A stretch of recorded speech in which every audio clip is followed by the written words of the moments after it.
So a friend of mine on Instagram showed me this little video of Bill Maher talking to Weird Al Yankovic, I know, kind of a weird combo, of what Bill thought of the Elvis movie. And I thought it was kind of interesting because I'm not really a fan of Bill Maher, but he's been saying some things lately that make a lot of sense. And I didn't know he was an Elvis fan. So let's go through this, and I'm gonna give my comments on what I think that he thinks of the movie. Into the Elvis movie in the theater. I mean, I'm a giant Elvis fan of a certain I had no idea that he was an Elvis fan. period, not his early period, but like as a singer, I do love Elvis. The bloated period that we all love. I do. That's Yeah, it. yeah. That's when he did better music. And it wasn't all bloated. He only got bloated the last 2 years. Semi-bloated. He was not, you know that he was always bloated, even when he looked good, but he would then slim down when he had to go back in front of the cameras. But between films, when you didn't see him for a couple of months, because that was the era when you could just not be seen for a couple, Sure, you know. sure. And he wasn't on the road in the 60s. No TMZ? No TMZ, no, no nothing. And he would get fat as fuck, and then he would get slimmed down. But even up until like 75 is when he looked bad. That's 75, 76, 77, his last 3 years, yes. But I've checked that. He was on the cover of People magazine when he was 40, and he looked fantastic. So it wasn't, maybe that was his last hurrah of being in shape. I remember, I have it, I saved it. I would love to look like that. Elvis, and it said, Elvis is 40. Like, oh my God, can you believe it? Elvis is 40. All right, so you could tell that Bill Maher really is an Elvis fan who kind of knows his stuff. You know, Weird Al Yankovic, you know, kind of does something annoying to me where he just says, oh yeah, that's when Elvis was bloated, right? The 70s. He doesn't know what he's talking about. Bill actually has it right, and he says, well, actually, he was in good shape, and yeah, he did get a little bigger during the movies, but not that bad. You know, he would slim down, take a few weeks and slim down, go on a liquid diet, fast a little bit. But yeah, Elvis, you know, as most of us know, was not really, nobody even thought about his weight until like maybe 74 and then 75 and on. That Elvis is 40, that was on his birthday, People magazine, 1975. That was actually a picture 3 years earlier when he was 37. But yeah. Oh, look at that go down 40.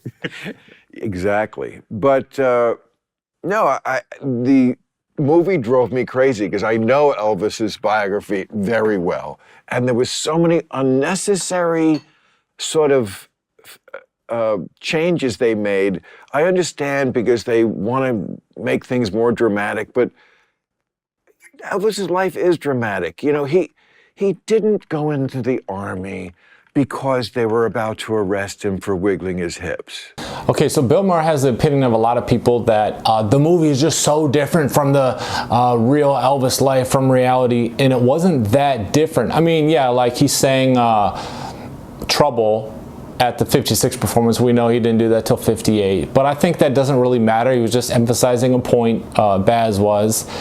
And this theory that I guess Baz put into the film, that he went into the army because you know, Parker actually kind of got him in there to really make him more palatable to the American audience and maybe a worldwide audience, so he wouldn't look at him, the fans wouldn't, as just a rebel, but that he'd appeal to a wider audience, like the adults, and they would respect him and think that he's okay for their kids to watch. I don't know if the Colonel actually, or I mean if Andreas actually had anything to do with that. That would be a pretty dirty move if the government somehow worked with Parker, or even if the government just did, you know, let's get him in the service, we can get him out of here. That's a possibility too. But until this movie, that was something that I had never thought about. As they presented in the movie. That's more dramatic. He escaped. No, he's just drafted like everybody was drafted. Right. You know, the stupidity of that scene where he's making his comeback special, but it's really the Christmas special, and then at the last minute, without anybody knowing, he does a completely different special, as if you could do that, like bring in sets in 2 hours and wrote a... I mean, Bill does have a point there. That was overly dramatized. Not overly, I liked how it was done. Obviously, it wasn't that much of a scheme, you know, that they were really doing it behind Parker's back, you know, but it was supposed to be a Christmas special, and, you know, Parker wanted it to be a Christmas special. He was pushing for it to be a Christmas special. He kept, like at the very, with the TV broadcast, Tiger Man was supposed to be a performance in the show, but actually it was, Blue Christmas was added in, which was swapped back out again for Tiger Man when it was aired again in 1969, which I don't like. But I mean, that pretty much was the gist of it.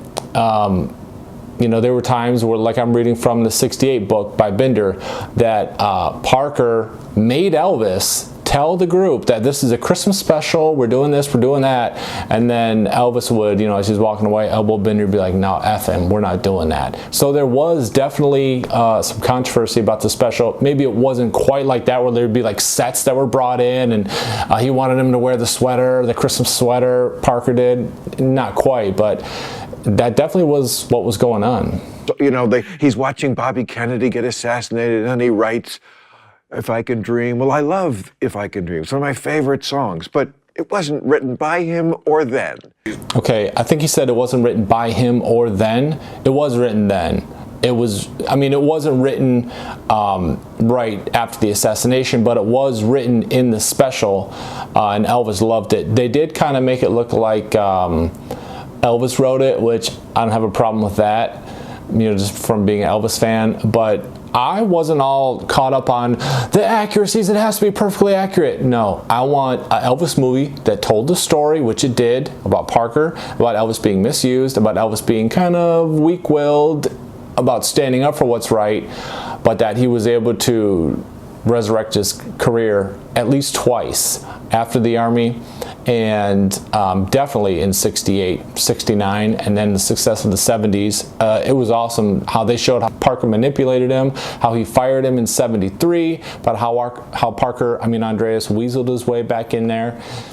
It was awesome. That's one of the things that they do in all these biopics, is that they take things that happen like days or weeks or months or years apart, and they have them all happen the same night. Exactly. Because it makes more sense from a storytelling perspective. And then they put a little disclosure on the screen. You know, some events have been conflated.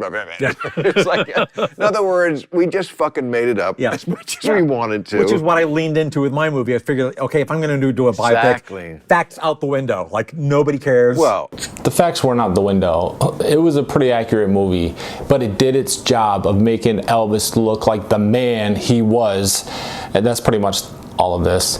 It did its job showing that Elvis was misused, was a fantastic talent, didn't steal black music, but incorporated that influence into his style along with white country and western, and just made it his own. He said, I don't sing like nobody in 1953, and that was true.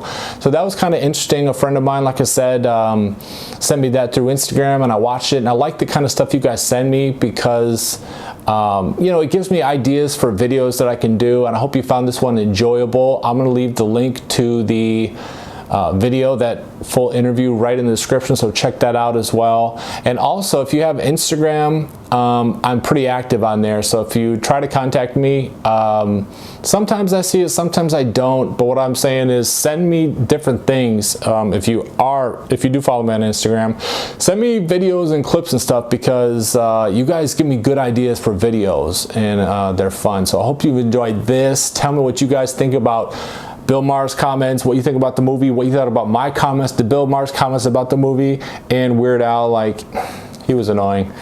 But anyway, talk to you guys next time. Hit the like button. Check out the links in the description of this video for Patreon, which I'm doing FTD reviews, my Bible and fitness page, and that's that. Talk to you later.